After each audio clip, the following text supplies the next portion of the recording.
باللہ من الشیطان الرجیم بسم اللہ الرحمن الرحیم وما تکون فی شأن اور نہیں ہوتے آپ کسی حال میں وما تتلو منہ من قرآن اور نہیں پڑھتے آپ کچھ قرآن میں سے ولا تعملون من عمل اور نہیں کرتے تم کوئی عمل الا کنا علیکم شہودا مگر ہم ہوتے ہیں تم پر گواہ اذ تفیضون فی جب تم مشغول ہوتے ہو اس میں وما یعزب عن ربک من مثقال ذرۃ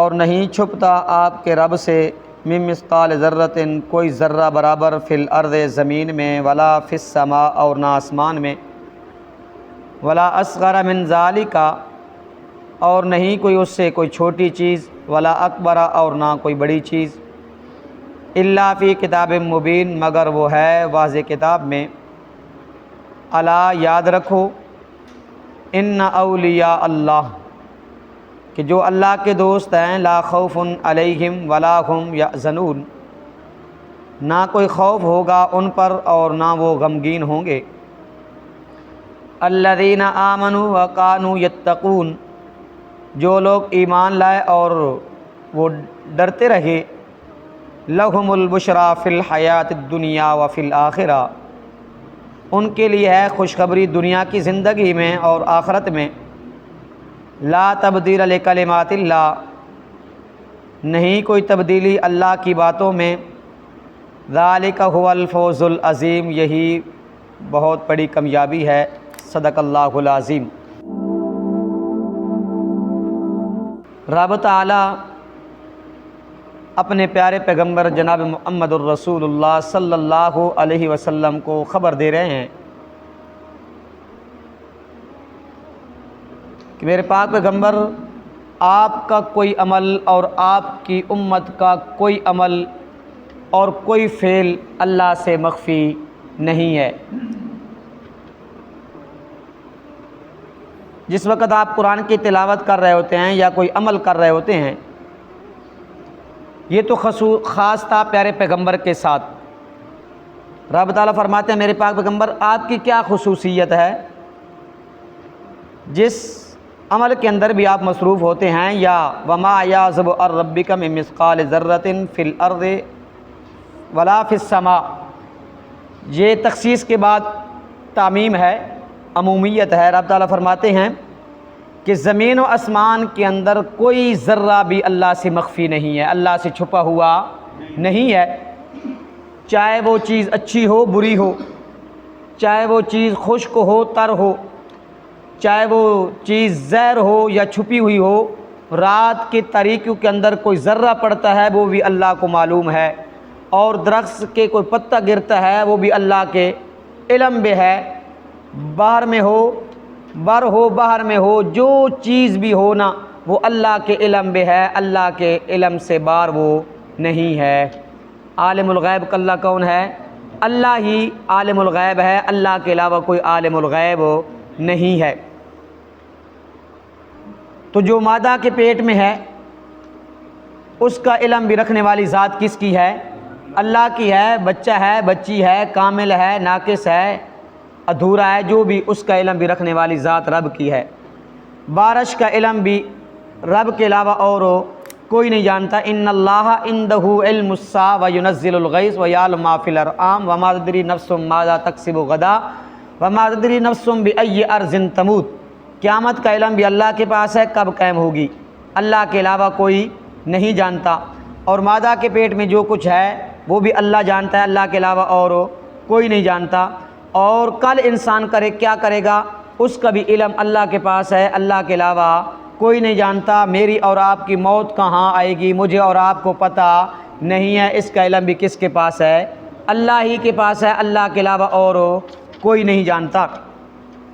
تو ذرے ذرے کا غیب کا علم رکھنے والی ذات کس کی ہے؟ اللہ کی ہے۔ الا فی کتاب مبین مگر لوح محفوظ میں، اللہ کے علم بے قدرت الہی میں وہ کیا ہے؟ اللہ کو معلوم ہے۔ الا ان اولیاء اللہ یاد رکھو کہ جو اللہ کے دوست ہیں لا خوف علیہم ولا هم یحزنون، جو اس عقیدے کے اوپر ڈٹ گئے کہ اللہ کے علاوہ کوئی کارساز، کوئی مشکل کشا، کوئی حاجت روا نہیں، اور اللہ کے علاوہ کوئی عالم الغیب نہیں، تو وہ اللہ کے دوست ہیں۔ خوف ہوتا ہے آگے والی چیز کا، اور غم ہوتا ہے پیچھے والی چیز کا۔ تو رب تعالیٰ فرماتے ہیں جو میرے دوست ہیں، جو میرے ولی ہیں، لا خوف علیہم، کل قیامت کا دن ہوگا، معاشر کا دن ہوگا، لوگوں کے اوپر نفس و نفسی کا عالم ہوگا۔ اور فلما رأوہ زلفۃ سیئت وجوہ الذین کفروا وقیل ھذا الذی کنتم بہ تدعون، جس وقت لوگ اللہ کے عذاب کو دیکھیں گے اور وہ اس گرمی کی شدت کو دیکھیں گے اور ان کے چہرے بگڑ جائیں گے اور ان کی آنکھیں کھلی کی کھلی رہ جائیں گی، تو رب تعالیٰ فرماتے ہیں جو میرے دوست ہیں، جو میرے ولی ہیں، ان کے اوپر کوئی خوف نہیں ہوگا، وہ مطمئن ہوں گے، وہ مطمئن ہوں گے۔ ولا هم یحزنون، رب تعالیٰ فرماتے ہیں جو خوف غم ہوتا ہے پیچھے والی چیز کا، کوئی نقصان ہو گیا اس کا غم ہے، کوئی بیٹا فوت ہو گیا، بیٹی فوت ہو گئی، کوئی نقصان جانی مالی نقصان ہو گیا تو انسان کو اس کا کیا ہوتا ہے؟ غم ہوتا ہے۔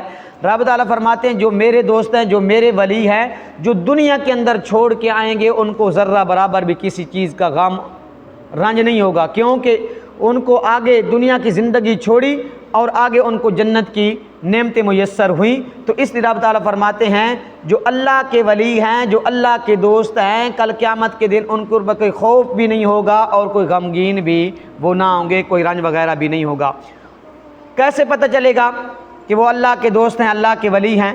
تو اللہ رب العزت نے ان کی دو صفتیں بیان فرمائی ہیں۔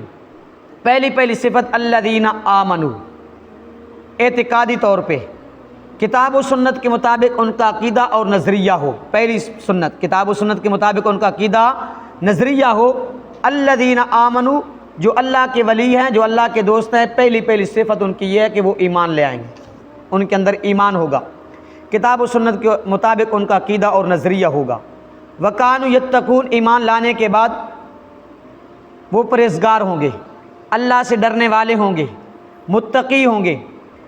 تو رب تعالیٰ فرماتے ہیں، اور حضرت عبداللہ ابن عباس اور عبداللہ بن مسعود رضی اللہ تعالیٰ عنہ فرماتے ہیں، پوچھا گیا ان سے کہ اللہ کا ولی کون ہوتا ہے، اللہ کا دوست کون ہے؟ تو یہ دونوں حضرات فرماتے ہیں رضی اللہ تعالیٰ عنہما، وہ فرماتے ہیں کہ جو ہر وقت آپ جس کو دیکھیں گے ہر وقت وہ اللہ کے ذکر میں مشغول ہوگا، وہ اللہ کا ولی ہے، جو ہر وقت اللہ کے ذکر میں مشغول ہو، صبح و شام، دن رات، اٹھتے بیٹھتے چلتے پھرتے کس میں مشغول ہو؟ اللہ کے ذکر میں مشغول ہو۔ حضرت ابو ہریرہ رضی اللہ تعالیٰ عنہ سے مروی ہے، روایت ہے، پیارے پیغمبر سے پوچھا گیا، وہ بھی روایت کس سے ہے؟ حضرت ابن عباس سے ہے، کہ پیارے پیغمبر سے پوچھا گیا کہ یا رسول اللہ، اللہ کا ولی کون ہے؟ تو اللہ کے پاک پیغمبر نے بھی یہی جواب دیا کہ جب بھی آپ دیکھیں کہ وہ اللہ کے ذکر میں مشغول ہوگا، اللہ کے ذکر میں مشغول ہوگا۔ وہ اللہ کا ولی نہیں ہوتا جس کے ہاتھ میں کتا ہو، جو شراب پی رہا ہو، جو قوالیوں کے اوپر کیا ہو، قوالیاں کرا رہا ہو اور کنجریاں نچا رہا ہو، وہ اللہ کا ولی نہیں ہوتا۔ ہم اس کو اللہ کا ولی مانتے ہیں جو کیا بھڑائے، کتے بھڑائے، اس کے ہاتھ میں کتا ہو اور اس کے ہاتھ میں کافی سارے کڑے پہنے ہوئے ہوں اور سنت رسول کے اس کے چہرے پہ نہ ہو۔ اللہ کا ولی وہ ہوتا ہے جس کے وجود کے اوپر سنت رسول ہو، آنکھ میں حیا ہو اور زبان کے اوپر کیا ہو؟ ذکر الہی جاری ہو، وہ اللہ کا ولی ہوتا ہے۔ اللہ کے ولیوں کا ذکر اللہ رب العزت نے سورۃ کہف کے اندر کیا، 16ویں سپارے کے اندر۔ وہ واقعہ کیا تھے؟ اللہ کے ولی تھے، لیکن انہوں نے یہ کام نہیں کیے تھے، ہم نے ان کو اللہ کا ولی نہیں مانا۔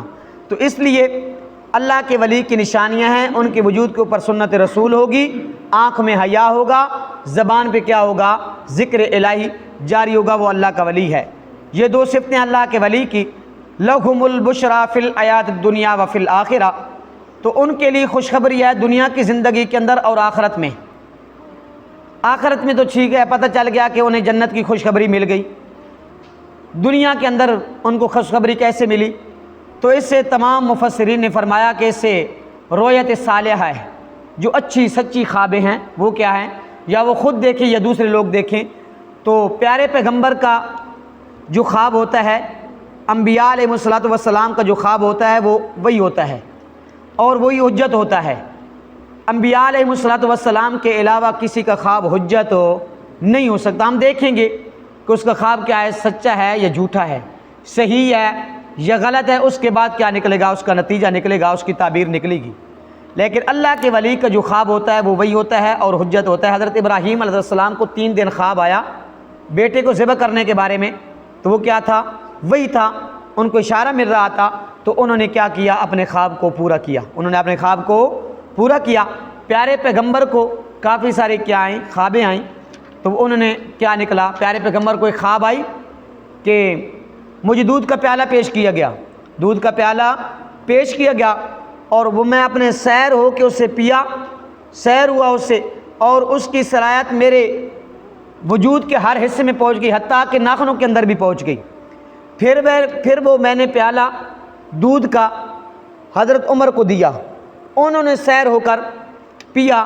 تو اگر کسی آدمی کو خواب کے اندر دودھ والا خواب آئے جائے، دودھ پیش کیا جائے، تو وہ کیا ہے، اچھا خواب ہے، وہ کیا ہے، اچھا خواب ہے۔ اس سے کیا مطلب ہے، دودھ والے خواب جو پیارے پیغمبر کو آیا کہ مجھے دودھ والا پیالہ پیش کیا گیا، اس کا مطلب یہ ہے کہ اللہ نے مجھے علم دیا اور میں نے اپنے علم سے عمر کو سیراب کیا۔ کیا کیا، حضرت عمر کو سیراب کیا۔ یہ حضرت عمر کی فضیلت ہے، اس سے اشارہ مل رہا ہے، اس سے اشارہ مل رہا ہے کہ انبیاء علیہ الصلوۃ والسلام کے بعد اور امت میں سے سب سے جس کا مقام اعلیٰ ہے وہ کون ہیں، ابو بکر ہیں۔ ابو بکر کے بعد کس کا مقام ہے، عمر فاروق رضی اللہ تعالی عنہ کا مقام ہے۔ کیوں کہ پیارے پیغمبر کی وفات ہوئی، پیارے پیغمبر کی وفات کے بعد صدیق اکبر رضی اللہ تعالیٰ عنہ کیا بنے، خلیفہ بنے۔ 2 سال انہوں نے خلافت کی، کچھ دن ہوتے تو جس وقت وہ بیمار ہوئے تو انہوں نے کہا کہ ہر آدمی سے پوچھا، آنے جانے والے آدمی سے پوچھا کہ عمر کے بارے میں آپ کی کیا رائے ہے، تو انہوں نے کہا کہ جس طرح آپ عمر کے بارے میں رائے رکھتے ہیں، ہم اس سے بڑھ کر عمر کے بارے میں کیا رکھتے ہیں، رائے رکھتے ہیں۔ تو اس سے بھی کیا ملتا ہے کہ ابو بکر کے بعد خلیفہ بننے والے کون ہیں، ابو بکر ہیں۔ نمبر 2، اس سے اشارہ ملتا ہے جو حضرت امی عائشہ صدیقہ رضی اللہ تعالی عنہ کے حجرے کے اندر دفن ہے، تینوں ہستیاں دفن ہیں، پیارے پیغمبر کی وفات ہوئی، حضرت عائشہ کے حجرے میں دفن ہے، پھر اس کے بعد کیا ہے، ابو بکر دفن ہے، اور بائیں طرف کون دفن ہے، ابو بکر دفن ہے۔ تو اس سے بھی کیا ملتا ہے، اشارہ ملتا ہے کہ ابو بکر کے بعد خلیفہ کون ہیں، ابو بکر ہیں۔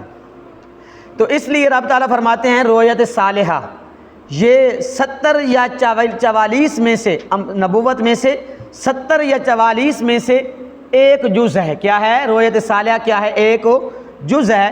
تو رب تعالیٰ فرماتے ہیں ان کو دنیا کے اندر بھی خوشخبری اور آخرت کے اندر بھی خوشخبری، لا تبدیل لکلمات اللہ، اللہ کی بات چینج نہیں ہوتی، ذالک هو الفوز العظیم، اور سب سے بڑی بھی کامیابی کیا ہے، یہی ہے کہ بندے کو دنیا کے اندر بھی خوشخبری مل جائے جنت کی اور آخرت میں جنت کی خوشخبری مل جائے۔ تو رب تعالیٰ فرماتے ہیں ان الذین قالوا ربنا اللہ ثم استقاموا، خوشخبری کس کو ملے گی، جس نے کہا کہ میرا رب کون ہے، اللہ ہے، ثم استقاموا، پھر ڈٹ گیا، تکلیفیں آئیں، مصیبتیں آئیں، پریشانی آئیں، لیکن ایمان کا سودا نہیں کیا۔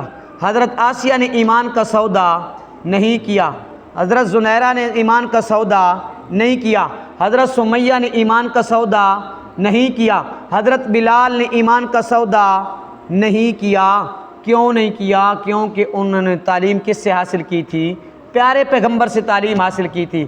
جس وقت انہوں نے کہہ دیا کہ ہمارا رب کون ہے، اللہ ہی ہے، پھر اس کے اوپر ڈٹ گئے۔ جسم کے 2 ٹکڑے ہو گئے، جسم ذرہ ذرہ، بوٹی بوٹی ہو گیا، تکہ تکہ ہو گیا، لیکن انہوں نے حلوے کی خاطر، ایک چاول کی پلیٹ کی خاطر ایمان کا سودا نہیں کیا۔ میں اور آپ تو ایک پلیٹ کی خاطر ایمان کا سودا کر دیتے ہیں نا، بیچ دیتے ہیں ایمان، لیکن انہوں نے بیچا نہیں۔ ثم استقاموا، جس وقت وہ ڈٹ گئے، تتنزل علیہم الملائکہ، پھر فرشتے کی کیا طرف سے کیا ہوتے ہیں، پیغامات ملتے ہیں، فرشتے نازل ہوتے ہیں، وہ کہتے ہیں اللہ تخافوا ولا هم یحزنون، تمہارے اوپر کوئی خوف اور کوئی غم نہیں ہوگا، خوف علیہم ولا هم یحزنون، کوئی خوف کوئی غم نہیں ہوگا۔